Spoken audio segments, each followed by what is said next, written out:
I'm gonna minimize my GoToMeeting. All right.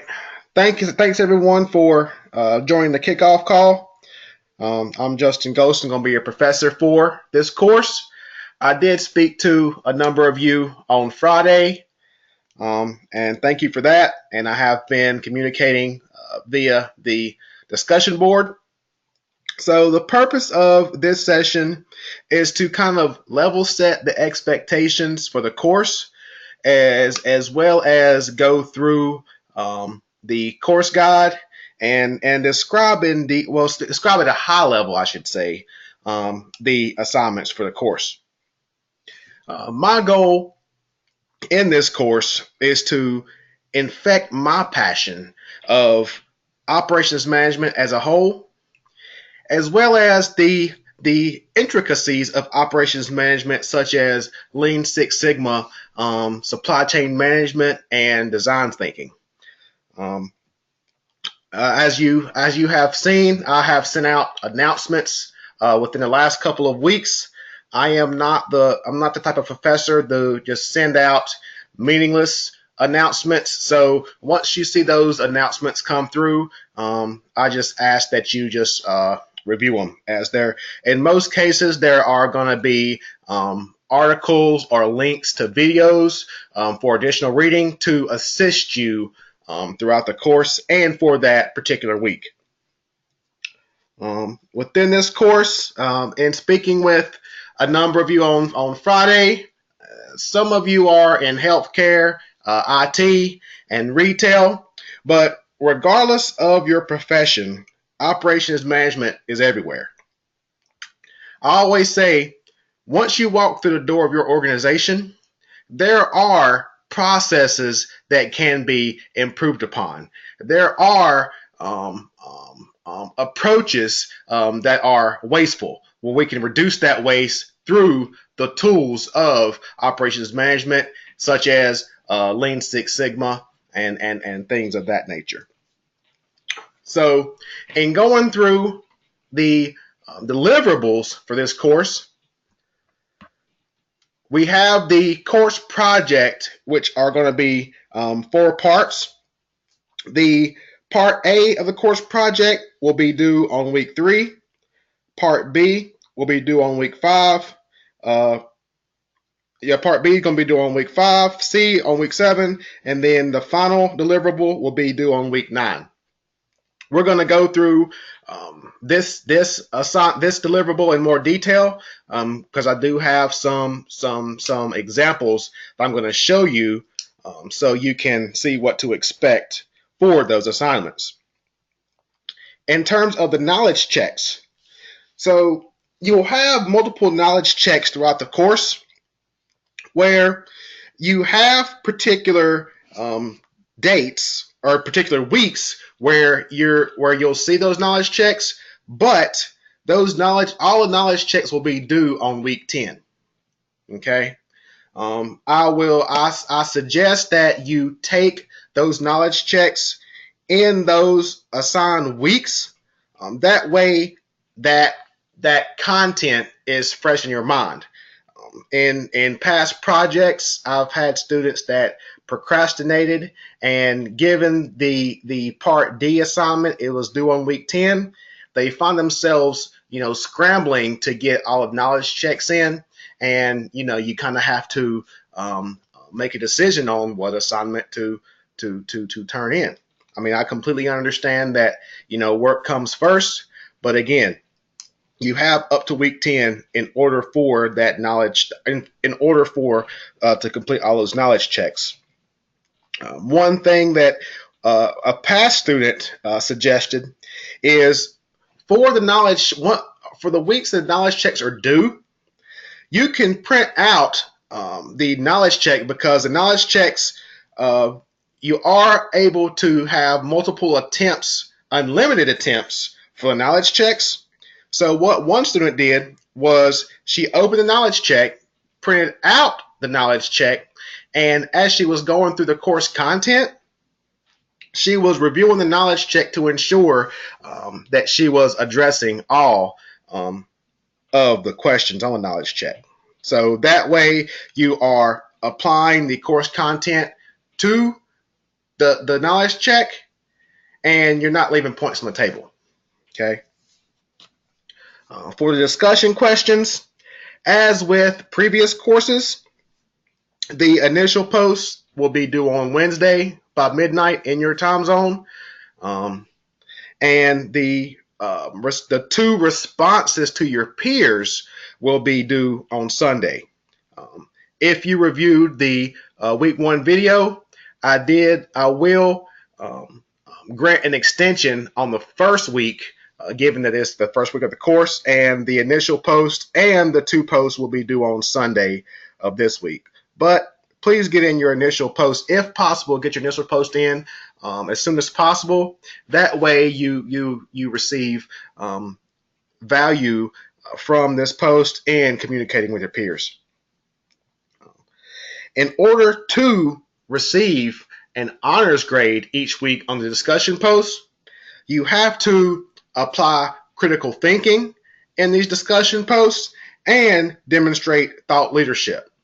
Okay, so what I mean by thought leadership is you, in terms of each week, you either reflect on your empirical experience through your knowledge of the course content, or on the knowledge check, or on the discussion posts, or you perform additional research outside of the required course readings to apply that thought leadership.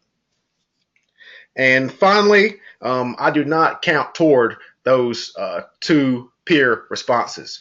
You'll see that I will ask a number of questions based on your initial post, but that your response to my questions do not count toward the 2 peer requirement.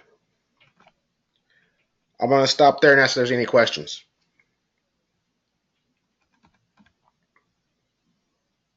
Okay. So we also have 2 deliverables called OM in Action. Those 2 are due on week 4 and week 8.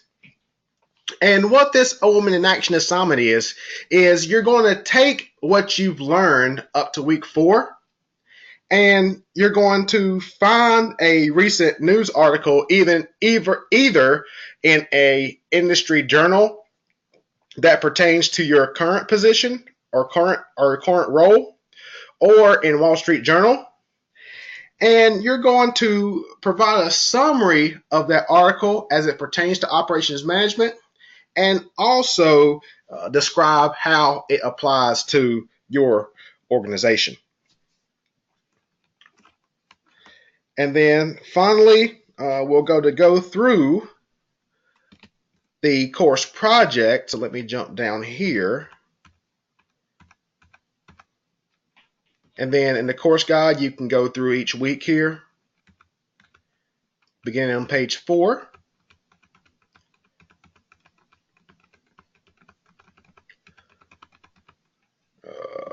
Did I pass it? Nope. Moment in action. Course project. Okay. So for part A, you're going to create a value stream map. So with a value stream map, instead of creating a process map of your whole entire organization, you're going to focus on one process within your company, such as customer returns, credit card processing, new hire onboarding, for example. And you're going to map out the process. So I'm going to go to an example here. So you're going to map out the process with each node. And based on the value stream mapping book, you're going to get descriptions of the processing time, lead time, and percent complete and accurate. And you're going to map those out. And throughout this process, you're going to identify what areas for improvement that can be made within your organization. Okay. So in this example here, on the first slide, you can do this in Excel, you can do it in PowerPoint, you can do it in Microsoft Word. It does not have to be done electronically. You can also create it through Post-it notes. So you can create a Post-it note for each one of these, and you can add the processing time and lead time on a Post-it note, take a picture of it, and paste it within Microsoft Word. You can also go that route. So once you identify the value stream map, then you're going to calculate the total lead time, the activity ratio, the total processing time, and then the rolled percent complete and accurate. Then from that assessment, you're going to identify what the bottlenecks are and the delays and the deficiencies. Okay, so that's going to be part A.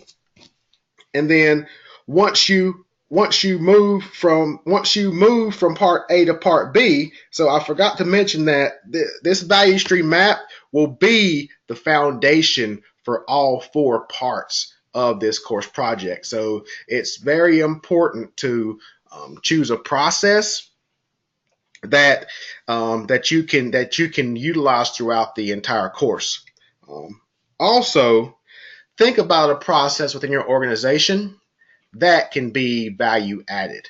I've had a number of students who have taken this process map and presented it to the executives of their organization, and it has been a springboard for their careers because they have identified areas for improvement and reducing bottlenecks and increasing efficiencies within the company. So that's just one thing to think about. For part, let me start. Is there any questions? So, hi, this is Gail. Can you hear me? Yes, I can. Okay, so for those of us who this is pretty foreign, I guess the guidance for creating this, is there something in our, I guess our coursework that's going to help guide us through this? Yes. I mean, I get. Let me see here. So I'm looking in the value stream mapping book by Martin and Osterling. And if you look on page, if you start on page 157, there are about 20 pages worth of examples for these value stream maps. 157. Yeah, 157 value stream mapping. Okay, got it. And then also, once we do our success call for part A, we're going to go through this in more detail, and I will point out, what exact pages to go to understand how to identify the processing time, lead time, and percent complete and accurate. Okay, so for now, we can kind of just go off of the weekly recommended readings. Yeah. I'm just providing a high-level overview, but I'm just kind of giving you a preview, of what to expect for the assignments. Right, but you did say week 3, right? Yes. So part A is week 3, part B is week 5, C 7, and D's 9. Okay. Got it. Okay. So in part B, you're going to take what you found in part A. So you're going to find that you're going to take the inefficiency or the bottleneck that you found in week A, and you're going to create a Kaizen event or Kaizen workout. You'll see, we'll go through Lean in more detail. Kaizen is a Lean tool, which stands for continuous improvement. And within this Kaizen agenda, where am I at? PowerPoint. So within this Kaizen agenda, you're going to outline which event you chose based on the output of your value stream map, and you're going to create an agenda on how to identify a plan to resolve this particular bottleneck. Okay, so the whole premise of this assignment is to simply create an agenda by outlining, based on the course reading, what lean tools you're going to use to resolve these bottlenecks or inefficiencies. Okay. Also within here, and I'll also discuss this during our success call. I like to include the value stream map from part A, so I can refer back to it when you identify the nominated events. Okay. Any question on that? Okay. So once we have worked through the lean portion of the course, in part C, we will then go into Six Sigma. So in part C, we're going to create a Six Sigma project charter, where we review our value stream map, and we create a charter for a continuous improvement project. So we create the problem statement, goal statement, what's in scope of the particular project, what's out of the scope, any CTQs, critical to quality, and metrics.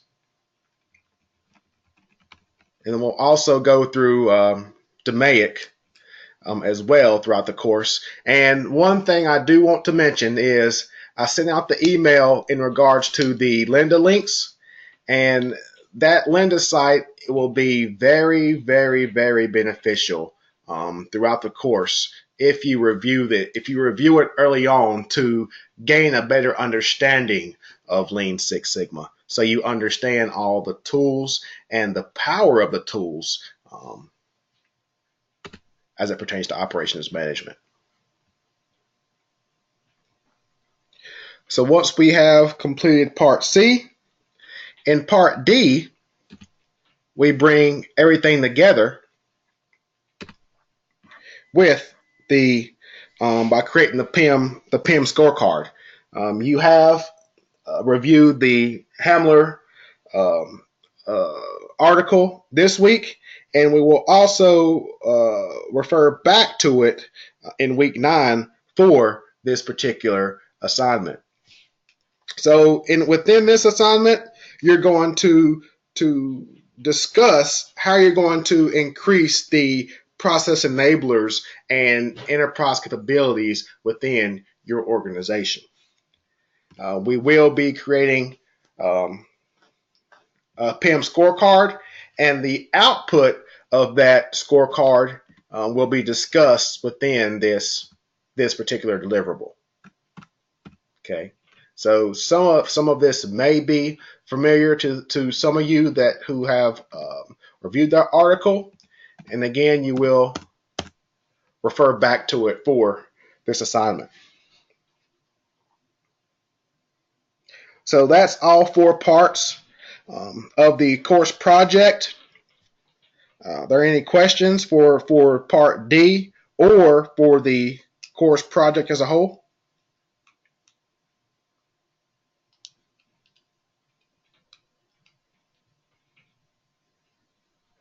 Okay. So last thing I want to do is, and again, for each one of these deliverables, we will have a success call to go through each one in detail, go through all of the examples that I will send out beforehand, and answer any questions. Where is it at? I think I passed it. Trying to find the. There we go. So for the grading scale, the 10 discussion posts make up 25% of your grade. The operations in action, that's due in week 5 and week 10, make up 10%.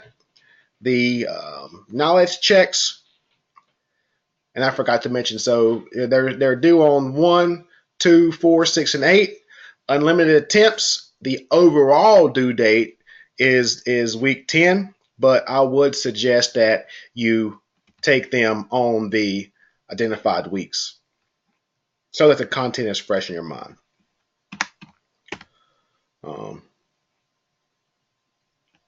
So part A, the value stream map, is 10%, due in week 3.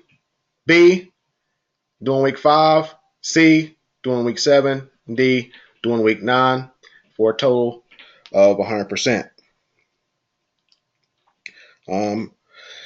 Also, Michelle Carr will be the writing coach for this course. I think that some of you have had her in the course in the past. So if you have any questions in terms of grammar or writing or anything of that nature, you can contact me, or if you have Michelle's contact information, you can contact her directly. Before we wrap up, I'm going to ask if there's any questions.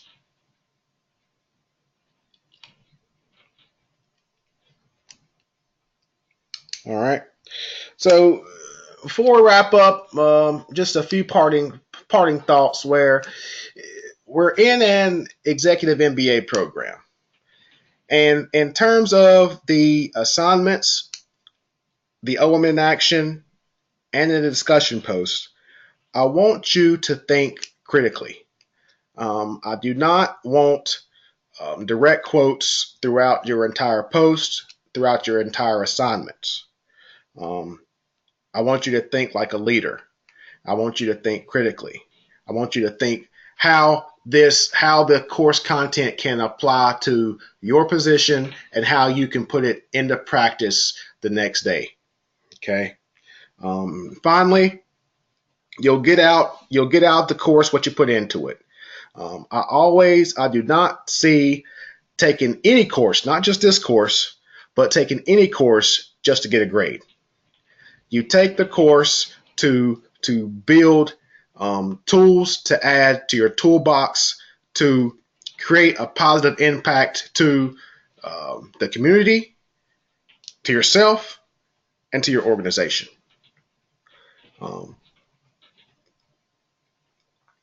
With that, last call for questions.